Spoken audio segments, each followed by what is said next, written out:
Hey y'all, what's up? Welcome back to my channel. For today's video, we're talking about makeup claims and specifically with a product, the new Makeup Forever Ultra HD. You ready? You ready? Self-setting concealer.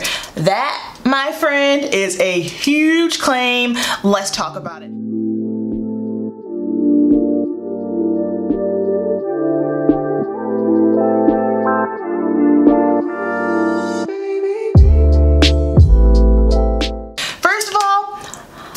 A lot of foundations, right? The trend for foundations is up to 24-hour wear, and I'm kind of like, well, that's great. I don't care about that because I'm not really wearing makeup for 24 hours. Give me a good solid 8 because most of us wear makeup to work. We work 8-hour days. Good enough for me. So you have that claim. Then you have the transfer proof, which I feel like is always a bust when it comes to foundation. There's never anything that is transfer proof. Then you have the water resistant, the oil control, you know, all these different factors. And honestly, when it comes to oil controlling, that is going to be so unique to your own skin because everyone's skin makeup is different. Everyone's skin takes a different product. So I feel like those specific claims are kind of tricky and you kind of have to test it out for yourself because I'm super oily. If something is oil controlling and it actually controls my oils, I'm like, wow, I'm always shocked by it because most of the time, you know, a lot of products say, oh yeah, this will be oil controlling, and I'm like, no, not so much. There's only one product that I can think of that legit wowed me last year, and that was the Dior BackStage. I put that to the test in the heat in the summer.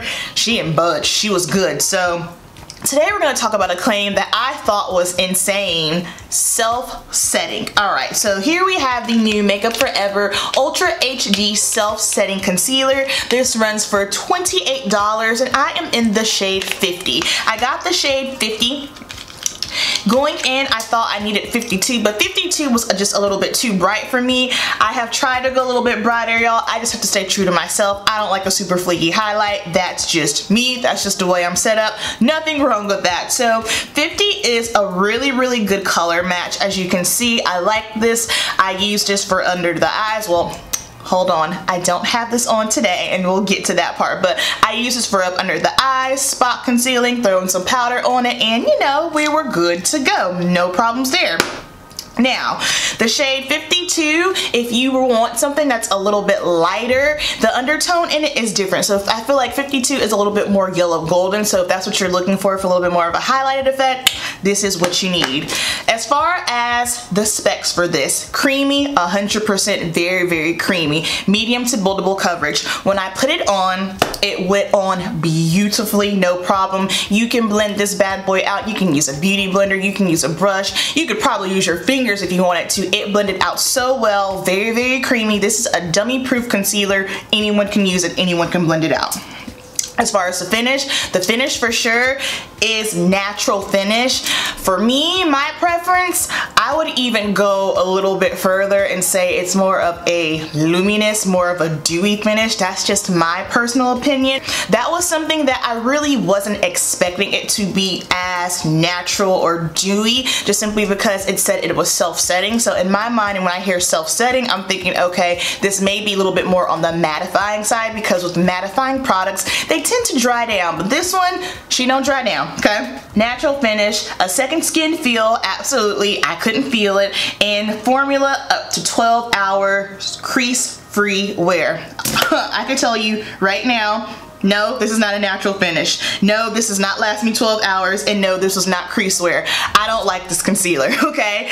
And my issue with it, again, keep in mind, this is just for me and my skin type. That's why I don't have it on today because I do not like it.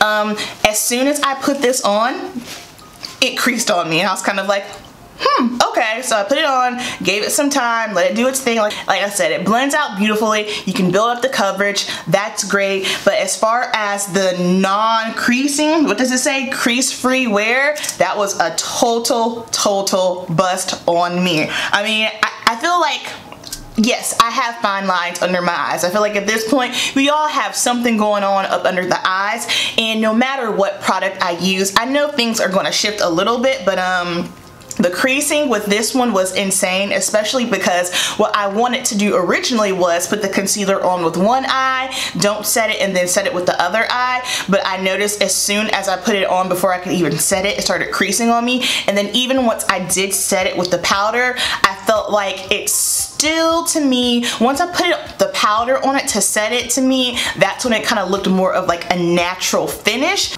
Even still, it creased on me like no other. Something that I noticed about this concealer is that with my mascara, it ran, and I'm guessing it's just simply because of the formula. I'll go ahead and pop a clip up here for you guys to see it. Also, something else that I noticed with this concealer, it does not stay on me whatsoever. As far as the creasing, okay, whatever, but I felt like by the end of the day, with my mascara mixing in with the concealer, just kind of started breaking up and vanishing on me, and it just did not look good.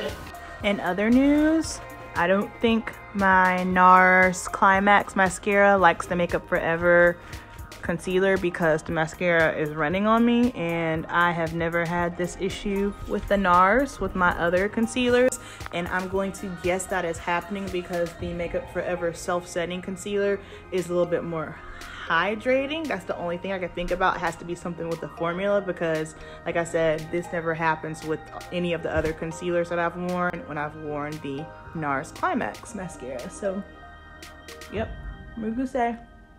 We creasing, we're running, we're just a mess today. We're a makeup mess today, guys. Ooh.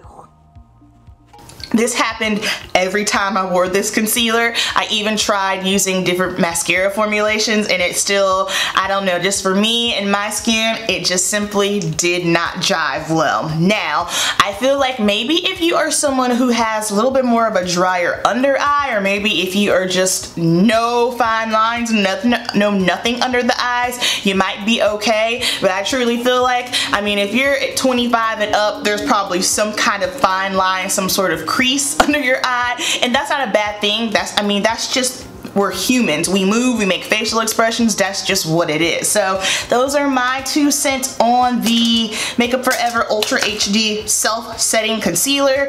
We cannot take makeup claims to heart, which I feel like most of us don't, and also keep in mind what works for me might not work for you. So I hope you guys enjoyed this video. You already know, let me know down below if you plan on trying this concealer out, if you have tried it, and please, Lord have mercy, tell me if this creased on you, if it shipped, if it didn't last. On me, this concealer just simply did not stand a chance, and I was so disappointed because I love concealer and I love Makeup Forever, but this product for me, it's just a pass, and therefore I can't say that I recommend it to you guys. Alright, so you know the deal. Keep it simple, and I'll see you in my next video. Peace.